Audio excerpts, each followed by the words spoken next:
Hello everyone, जय हिंद। स्वागत आप लोग का मेरे यूट्यूब चैनल के प्लेटफॉर्म में।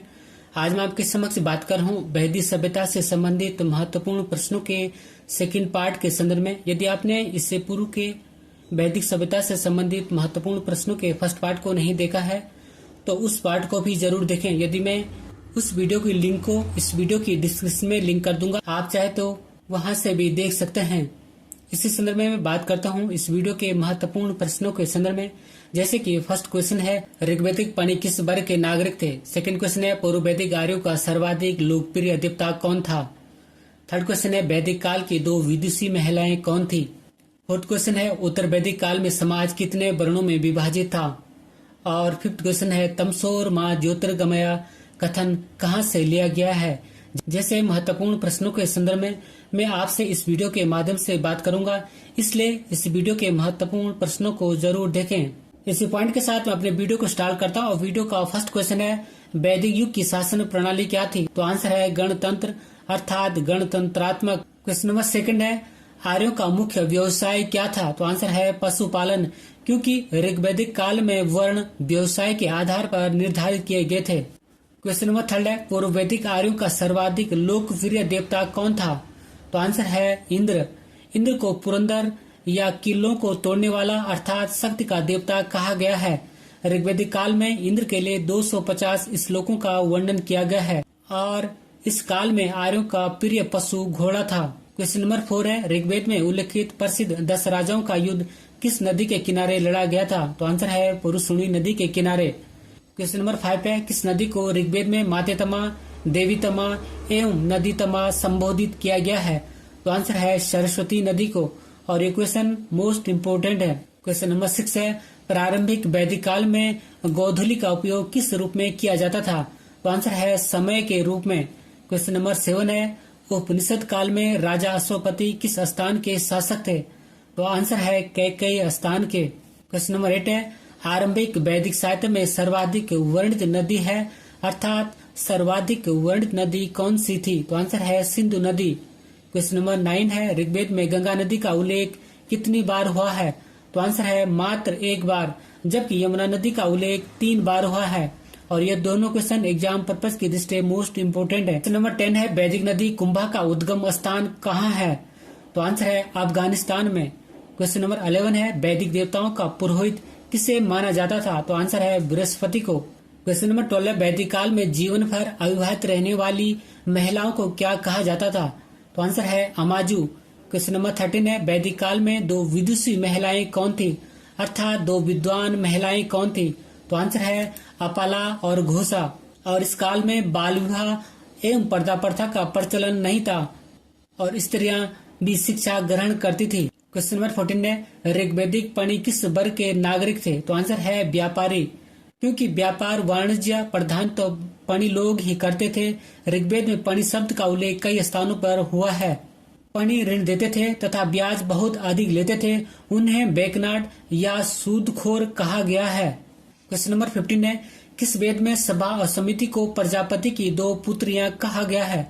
तो आंसर है अथर्व वेद में। क्वेश्चन नंबर 16 है, आयुर्वेद अर्थात जीवन का विज्ञान का उल्लेख सर्वप्रथम कहाँ मिलता है। तो आंसर है अथर्व वेद में। और अथर्व वेद का संबंध औषधियों से है। क्वेश्चन नंबर 17 है, आर्यों की सभ्यता किस प्रकार की थी। तो आंसर है ग्रामीण सभ्यता। क्वेश्चन नंबर 17 है, आर्यों की सभ्यता किस प्रकार की थी। तो आंसर है ग्रामीण सभ्यता, जबकि सिंधु घाटी की सभ्यता नगरी थी, जो कि आर्यों की सभ्यता से पूर्व की सभ्यता थी। क्वेश्चन नंबर 18 है, उत्तर वैदिक काल में इंद्र के स्थान पर सर्वाधिक प्रिय देवता कौन था। तो आंसर है प्रजापति। क्वेश्चन नंबर 19 है, उत्तर वैदिक काल में वर्ण व्यवस्था किस पर आधारित है। तो आंसर है जन्म के आधार पर। क्वेश्चन नंबर 20 है, उत्तर वैदिक काल में समाज कितने वर्णों में विभाजित था। तो आंसर है 4 वर्णों में। फर्स्ट है ब्राह्मण, सेकंड है वैश्य, थर्ड है क्षत्रिय और फोर्थ है शूद्र। क्वेश्चन नंबर 21 है, उत्तर वैदिक युग में यौ किसे कहा जाता था। तो आंसर है जौ को। क्वेश्चन नंबर 22 है, वैदिक युग में व्रीहि शब्द किसके लिए प्रयुक्त हुआ है। तो आंसर है चावल या धान के लिए, जबकि गेहूं को गोधूम और उड़द को मांड कहा जाता था। और इन खाद्यान्नों की जानकारी यजुर्वेद में मिलती है। और ये दोनों क्वेश्चन एग्जाम पर्पस की दृष्टि मोस्ट इम्पोर्टेंट, कई बार एग्जामों में पूछे भी जा चुके हैं। क्वेश्चन नंबर 23 है, अवेस्ता और ऋग्वेद में समानता है, तो अवेस्ता किस क्षेत्र से संबंधित है? तो आंसर है ईरान से। अवेस्ता और ऋग्वेद दोनों भाषाई समानता के कारण आर्यों की सभ्यता से संबंधित माने जाते हैं और अवेस्ता ईरान क्षेत्र से संबंधित है। क्वेश्चन नंबर 24 है, तमसोमा ज्योतिर्गमय कथन कहाँ से लिया गया है? तो आंसर है उपनिषद से। तमसोमा ज्योतिर्गमय कथन बृहदारण्य उपनिषद से लिया गया है और इस कथन का अर्थ अंधकार से प्रकाश की ओर है। क्वेश्चन नंबर 25 है, संस्कारों की कुल संख्या कितनी है? तो आंसर है 16 और ये हैं गर्भाधान, पुंसवन, सीमंतोनयन, जात कर्म, नामकरण, निष्कर्मण, अन्नप्राशन, चूड़ाकर्म, कर्णभेद, विद्यारंभ, उपनयन संस्कार, वेदारंभ, केशांत, समावर्तन, विवाह एवं अंत्येष्टि। क्वेश्चन नंबर 26 है, उपनिषदों की संख्या कितनी है? तो आंसर है 108 और उपनिषद का शाब्दिक अर्थ होता है गुरुओं के समीप बैठना। बात करूं मैं वेदों की संख्या के संदर्भ में, तो वेद 4 है, पुराणों की संख्या 18 है और उपनिषदों की संख्या 108 है। क्वेश्चन नंबर 27 है, कौन सा वेद गद्य और पद्य दोनों में है, अर्थात गद्य और पद्य दोनों में लिखा हुआ है? तो आंसर है यजुर्वेद। क्वेश्चन नंबर 28 है, प्राचीन भारत में निष्क किसे कहा जाता था? तो आंसर है स्वर्ण आभूषणों को। ऋग्वेद काल में निष्क गले में पहना जाने वाला एक प्रकार का हार था। साथ ही निष्क वैदिक काल में विनिमय का एक माध्यम भी था, अर्थात वस्तु आदान प्रदान करने का एक माध्यम भी था। क्वेश्चन नंबर 29 है, कर्म का सिद्धांत किससे है? तो आंसर है मीमांसा से, अर्थात मीमांसा दर्शन से। क्वेश्चन नंबर 30 है, आर्यों का मुख्य पेय पदार्थ क्या था? तो आंसर है सोमरस और आर्यों का समाज पितृ प्रधान था। क्वेश्चन नंबर 31 है, अथर्व का अर्थ क्या है? तो आंसर है पवित्र जादू। क्वेश्चन नंबर 32 है, किसके विरुद्ध 10 कबीला के शासकों ने वैदिक काल में 10 राज युद्ध लड़ा था? तो आंसर है सुदास के विरुद्ध। क्वेश्चन नंबर 33 है, रावी नदी का वैदिक नाम क्या है? तो आंसर है परुष्णी। क्वेश्चन नंबर 34 है, यज्ञ संबंधी विधि विधान का पता कहाँ से चलता है? तो आंसर है यजुर्वेद से। क्वेश्चन नंबर 35 है, गायत्री मंत्र का उल्लेख ऋग्वेद के किस मंडल में है? तो आंसर है तीसरे मंडल में। क्वेश्चन नंबर 36 है, वेदों के टीकाओं को क्या कहते हैं? तो आंसर है ब्राह्मण ग्रंथ। क्वेश्चन नंबर 37 है, ओम कहाँ से लिया गया है? तो आंसर है वेद से, अर्थात वेदों से। क्वेश्चन नंबर 38 है, वैदिक गणित का महत्वपूर्ण अंग है, अर्थात महत्वपूर्ण अंग क्या है? तो आंसर है शुल्व सूत्र। क्वेश्चन नंबर 39 है, अनुलोम विवाह का क्या अर्थ है? तो आंसर है उच्च वर्ण का पुरुष का निम्न वर्ण की स्त्री के साथ विवाह, अर्थात जिस विवाह में पुरुष उच्च वर्ण का और स्त्री निम्न वर्ण की होती है। क्वेश्चन नंबर 40 है, प्रतिलोम विवाह का क्या अर्थ है? तो आंसर है उच्च जाति की महिला और निम्न जाति के पुरुष के बीच विवाह। क्वेश्चन नंबर 41 है, वैदिक काल में जीविकोपार्जन के लिए वेद वेदांग पढ़ने वाला अध्यापक क्या कहलाता है? तो आंसर है उपाध्याय। क्वेश्चन नंबर 42 है, 14वीं शताब्दी ईसा पूर्व का एक अभिलेख जिसमें वैदिक देवताओं का वर्णन है कहाँ से प्राप्त हुआ है? तो आंसर है बोगजकुई से। और एशिया माइनर स्थित बोगजकुई से 14वीं शताब्दी ईसा पूर्व के अभिलेख में ऋग्वैदिक काल के देवताओं इंद्र, वरुण, मित्र तथा नासित का उल्लेख मिलता है। इससे ज्ञात होता है कि वैदिक आर्य ईरान से होकर ही भारत आए होंगे। क्वेश्चन नंबर 43 है, ब्राह्मण ग्रंथों में सर्वाधिक प्राचीन ग्रंथ कौन सा है? तो आंसर है शतपथ ब्राह्मण। क्वेश्चन नंबर 44 है, ऋग्वेद में संपत्ति का प्रमुख रूप क्या है? तो आंसर है गोधन। क्वेश्चन नंबर 45 है, ऋग्वेद के किस मंडल में शूद्र का उल्लेख पहली बार मिलता है? तो आंसर है 10वें मंडल में।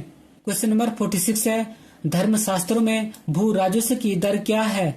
तो आंसर है 1/6। क्वेश्चन नंबर 47 है, ऋग्वैदिक युग में प्राचीनतम संस्था कौन सी थी? तो आंसर है विदत। क्वेश्चन नंबर 48 है, किस वेद में सभा को नरिष्ठ अर्थात सामूहिक वाद विवाद या अनुलंघनीय कहा गया है? तो आंसर है अथर्व वेद में। क्वेश्चन नंबर 49 है, किस रचना में अर्थात किस पुस्तक में नारी को सुरा और पाशा के साथ 3 प्रमुख बुराइयों में शामिल किया गया है? तो आंसर है मैत्रायणी संहिता में। क्वेश्चन नंबर 50 है, ऋग्वेद में जनता मुख्यतः किस में विश्वास करती थी? तो आंसर है बलि एवं कर्म कांड में। ऋग्वेद काल में लोग प्रकृति की शक्तियों वैदिक देवता एवं देवों की प्रार्थना यज्ञ जिसमें बलि और कुछ कर्मकांड निहित थे में विश्वास करते थे। क्वेश्चन नंबर 51 है, गोत्र शब्द का प्रयोग सर्वप्रथम कब हुआ था? आंसर है ऋग्वेद में। गोत्र शब्द का सर्वप्रथम उल्लेख ऋग्वेद में हुआ था और गोत्र शब्द का मूल अर्थ गोष्ठ अथवा वह स्थान जहाँ समूचे कुल का गौधन पाला जाता था, अर्थात समूचे कुल की गायों को पाला जाता था। क्वेश्चन नंबर 52 है, ऋग्वेद की मूल लिपि क्या थी? तो आंसर है ब्राह्मी लिपि। ऋग्वेद की मूल लिपि ब्राह्मी थी और ऋग्वेद में कुल 10 मंडल तथा 1028 सूक्त हैं। क्वेश्चन नंबर 53 है, श्रीमद् भागवत गीता मौलिक रूप से किस भाषा में लिखी गई थी? तो आंसर है संस्कृत भाषा में और यह प्राचीन धार्मिक ग्रंथ अर्थात श्रीमद् भागवत गीता महाभारत का एक भाग है। क्वेश्चन नंबर 54 है, विश्व का सबसे बड़ा महाकाव्य कौन सा है? तो आंसर है महाभारत। क्वेश्चन नंबर 55 है, महाभारत का दूसरा नाम क्या है? तो आंसर है जय संहिता। वर्तमान महाभारत में 1 लाख श्लोक प्राप्त हैं और यह इसका अंतिम संस्करण है जिसे सत सहस्त्र संहिता या महाभारत कहा गया है। क्वेश्चन नंबर 56 है, महाभारत के रचयिता कौन है? तो आंसर है वेद व्यास। क्वेश्चन नंबर 57 है, मनुस्मृति मुख्यतः किससे संबंधित है? तो आंसर है सामाजिक व्यवस्था से। क्वेश्चन नंबर 58 है, शुल्व सूत्र किस विषय से संबंधित पुस्तक है? तो आंसर है ज्यामिति से। क्वेश्चन नंबर 59 है, अष्टाध्यायी के रचनाकार कौन है? तो आंसर है पाणिनि और इस पुस्तक की विषय वस्तु व्याकरण है। क्वेश्चन नंबर 60 है, आदि काव्य की संज्ञा किसे दी जाती है? तो आंसर है रामायण को। क्वेश्चन नंबर 61 है, सांख्य दर्शन के प्रतिपादक कौन है? तो आंसर है कपिल मुनि। क्वेश्चन नंबर 62 है, वैशेषिक दर्शन के प्रतिपादक कौन है? तो आंसर है उलूक कणाद। क्वेश्चन नंबर 63 है, मीमांसा या पूर्व मीमांसा दर्शन के प्रतिपादक कौन है? तो आंसर है जैमिनी। क्वेश्चन नंबर 64 है, न्याय दर्शन को किसने प्रतिपादित किया था? तो आंसर है गौतम ने। क्वेश्चन नंबर 65 है, वेदांत या उत्तर मीमांसा दर्शन के प्रतिपादक कौन है? तो आंसर है वादरायण। क्वेश्चन नंबर 66 है, योग दर्शन के प्रतिपादक कौन है? तो आंसर है पतंजलि। बात करूं मैं इन सभी दर्शनों के संदर्भ में जो कि एग्जाम पर्पस की दृष्टि से मोस्ट इम्पोर्टेंट है। फर्स्ट है सांख्य दर्शन, इसके प्रतिपादक कपिल मुनि है। सेकंड है योग दर्शन, इसके प्रतिपादक पतंजलि है। थर्ड है न्याय दर्शन, इसके प्रतिपादक गौतम है। फोर्थ है वैशेषिक दर्शन, इसके प्रतिपादक कणाद है। फिफ्थ है पूर्व मीमांसा दर्शन, इसके प्रतिपादक जैमिनी है। सिक्स है उत्तर मीमांसा दर्शन, इसके प्रतिपादक वादरायण है। और सेवंथ है चारवाक दर्शन, इसके प्रतिपादक चारवाक ही हैं। मैं बात कर रहा हूँ महत्वपूर्ण बिंदु ऋग्वेदिक काल की नदियां और उनके आधुनिक नामों के संदर्भ में।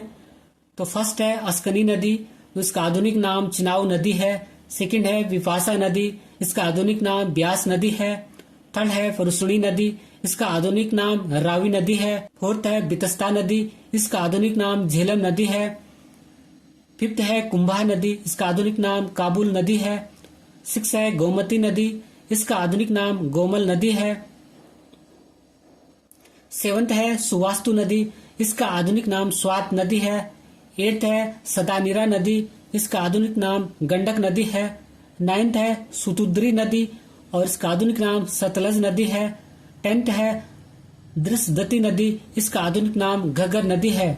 और 11 है कुर्मू नदी और इसका आधुनिक नाम कुर्रम नदी है।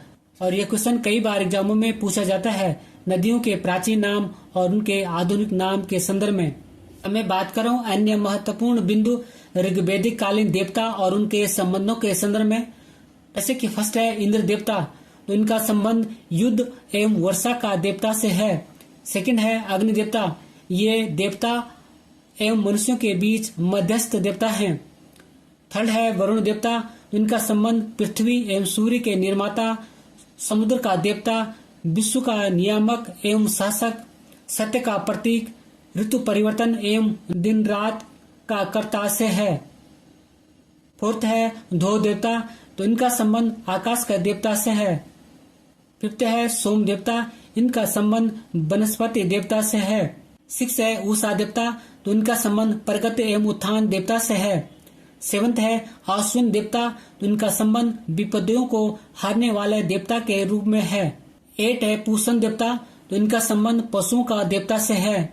9th है विष्णु देवता, तो इनका संबंध विश्व के संरक्षक एवं पालनकर्ता के रूप में है।